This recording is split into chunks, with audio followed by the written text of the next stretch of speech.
like that sign. Hey, Junkie, get out of there. Get out of that gas area. We're fine over here. Don't get decontaminated on Lot 14. Hang on. Get up. Like, withdraw. You got me? Hey, I'm gonna hold on to you. Hey, I'm holding Get on your to fucking you. nose out. I feel dizzy, bro. Get your fucking nose out. I'm dizzy, bro.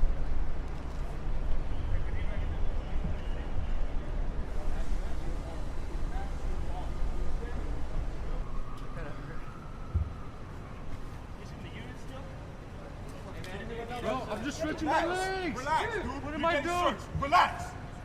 Bro, I'm just stretching. Did you see me do anything dangerous? Call the mayor. Let him know I was illegally arrested. Also saw 6 of them piling on top of you for no fucking reason. 100% compliant. There's evidence. Hey, bro, walk with me. There's evidence that I was like being compliant with the law. They asked me to move to the sidewalk. I did. And I'm like under arrest.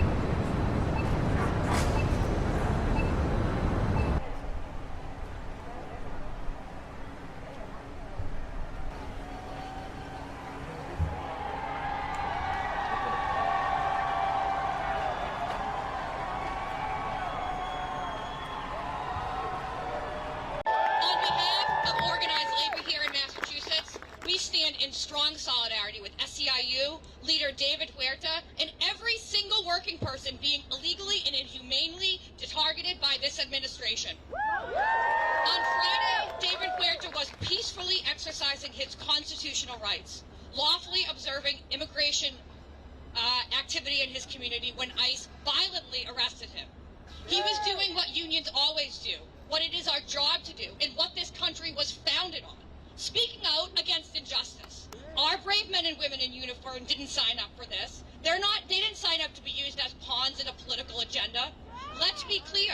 The militarization of our communities and our neighborhoods to crush a peaceful protest will only serve to escalate, inflame the situation, and endanger our families.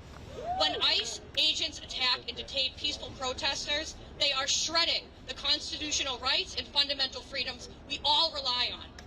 As a labor movement with a centuries-long history of being unlawfully targeted by the government for exercising our First Amendment rights, we strongly reaffirm our commitment to the rule of law, including the freedom of speech, the freedom of association, and due process. Immigrants are a part of the American story. They care for our elders, grow our food, work in our hospitals, and heal the sick. They are essential to our economy and our humanity. Yes, they are. Tearing them away from their family hurts every one of us. Yes, it does. Today we stand together and say, Free David Huerta! Free David Huerta! Stop the raids! Stop the raids! Protect immigrants! Protect immigrants! And defend democracy! Defend democracy! I'm here today because on Friday, June 6th, my father was one of the workers that was kidnapped by the ICE. What happened that day was not right. It was not legal. In this country, we all have the right to due process, and that right was denied to my father and many other workers. He is the breadwinner of our family, our support, especially for my younger brothers. My father is part of this community. We demand immediate release of all the workers detained that day. I was present during the raid. I saw with my own eyes the pains of the families, crying, screaming, not knowing what to do, just like me. That's why the families demand free of all workers, legal representation, and due process.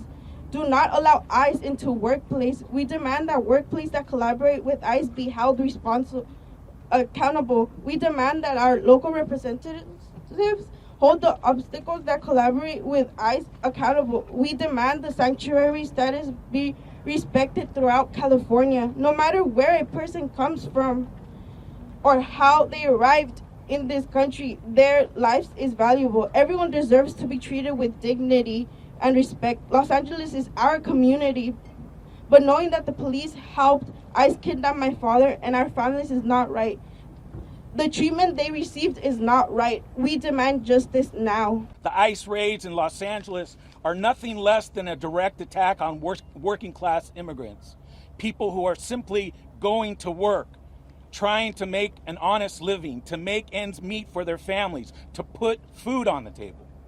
The fact that ICE targeted this district, the Garment District, is no coincidence. It has long been a place where immigrant labor has sustained not only the industry, but the city itself. These workers, these mothers, these fathers, these brothers and sisters, they are all the heartbeat of our community, and yet they were treated like criminals for the simple act of working. This is not just about immigration.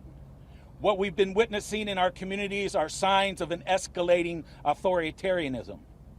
But we are not afraid and we are not deterred. Just like Peter stood and preached boldly in the face of empire, we too are called to boldly speak truth in our own time. So we proclaim today, in the spirit of Jesus, that immigrant lives are sacred. We insist that family unity is holy. We declare that due process and human dignity and respect are non-negotiables.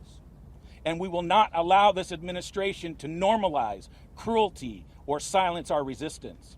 And it makes me feel like our city is actually a test case for what happens when the federal government moves in and takes the authority away from the state or away from local government. I don't think that our city should be used for an experiment to see what happens in the nation's second largest city. Well, maybe we can do this to other cities. My conversations with the administration was before the deployment of the National Guard. I was trying to make the case that the National Guard was not needed here. I was trying to make the case that if the National Guard came here, it would be a provocative move, and it would be like a deliberate attempt to create disorder and chaos in our city. It was very predictable what was going to happen here, and it was completely unnecessary. Have you been in contact with President Trump or anyone from the administration? And if you could speak to him, what would you say right now? I would say stop the raids. Stop the raids, period. I would say give the power back to our governor, and if we need the National Guard, we can do it in the normal circumstances, which is the request is made local, and the governor decides or not to grant that to our city. As of this afternoon, the Los Angeles Police Department is on tactical alert and in a state of partial mobilization. These designations are critical tools that allow us to expand our operational capacity to safeguard our communities and respond effectively to any unrest or unlawful activity. To the public, we fully support your right to peacefully protest, but let me be absolutely clear. Those who choose to incite violence, engage in vandalism or graffiti, or attack officers will be arrested. There is no tolerance for criminal activity under the guise of protest.